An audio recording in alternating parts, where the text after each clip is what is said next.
Batter up.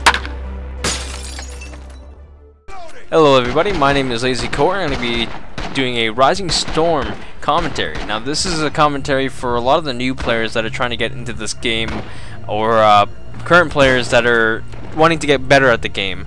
Now, for those of you who are unfamiliar with Rising Storm or Red Orchestra 2 Heroes of Stalingrad, basically it's a realistic World War II first-person shooter. The Rising Storm DLC takes place in the Pacific Front, and the Heroes of Stalingrad, which is the original game, takes place in the Eastern European fronts. So first things first is getting your aim down right. A lot of the new players in this game tend to use the M1 Grand, and that's honestly I'm not saying it's a bad gun, but it's not a good place to start, just because that you're not going to get a point in the game where you have to use semi-automatic weapons every time like that. That's honestly, getting a semi-automatic in this game is really a privilege.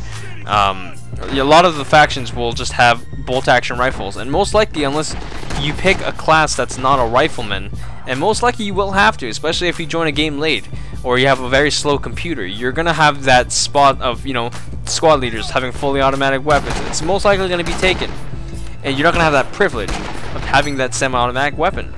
So the best thing you can do is using that bolt action and really getting that aim down, and then once you get that down, you can use whatever you want, because basically you'll be good to go. You have the aim, you're making every shot count, and once you have that aim down with the bolt action, in my opinion, at that point the semis are really easy to use. That's just how I learned, and that's how what I've experienced. It might be different for other people.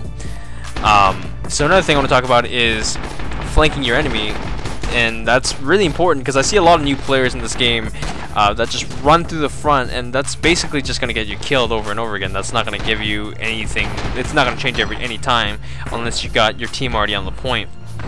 So in this gameplay right here, I basically flank around to the Japanese spawn. This is where they would have spawned in if the Americans haven't pushed through yet. They don't have this point, and they have no idea that you know, 3 of the Americans are here because I'm playing on a realism server and there's no kill cam. There's no areas or indications on where you got shot from. It's just, you just got to use your sense. You know, basically if you fall from, if you're running and you flop left, it's usually you got shot from the right side. And as you can see in this video, that the Japanese on the other team have no idea that I'm hiding here, and I'm just shooting them, and they have no clue where it's coming from. They just see a bunch of teammates just dropping on the floor. And obviously this isn't the case for everything. You will not be able to do this in certain situations. When you want to stay alive as long as possible, the best thing you could do is really listen for the enemy to speak. That might sound a bit strange, especially for the players that haven't really played this game. Tripwire basically knows that you're not going to be able to listen to footsteps when there's so much things going on at once. So this is kind of like the indication of, you know, how to use your sound in a game more than, you know, your vision. And this game, basically, a lot of the times the characters will mumble to themselves when they get shot at, when they shoot an enemy. That's another indication of how you can tell maybe if you shot an enemy or if you shot a moving target or an actual player, is that the characters will usually intend to mumble and say all sorts of different things depending on what faction you're on. And even if you just get shot at and you shoot an enemy or reload, basically your character will mumble. The other team, if the other team hears you yell that, they know exactly where you are. It's just a matter of time if they can get to you or not. Now this is going to be an example of basically using the enemy's mumbling to our advantage. The Japanese player's character basically mumbled to themselves, and I knew exactly he was there just because of that. He was talking to himself, and that's how basically how you take that situation and use it against them. Another thing I want to point out is when a lot of new players, I see them in this game, and you know, the commander tells them like everyone to get on the point.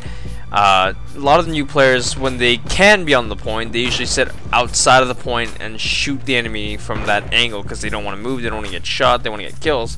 And that intends to sometimes help depending on what class you are and how much you're killing the enemy. The best thing honestly you could do is sit in the point, get in a position where they can't see you and you can't see them, and they have to come to you to even kill you. And that's the best thing you can do, is because you're constantly pressuring the point and forcing the enemy to kind of just force everyone on the point. So that's basically all there is to it. If you guys have any questions about this game on certain other classes and how to, play them, I'll be happy to make a how-to video instead of just a commentary, just to get more in depth to it. Feel free to leave a comment in the comment section below. I hope this video helps you guys, and I will see you next time.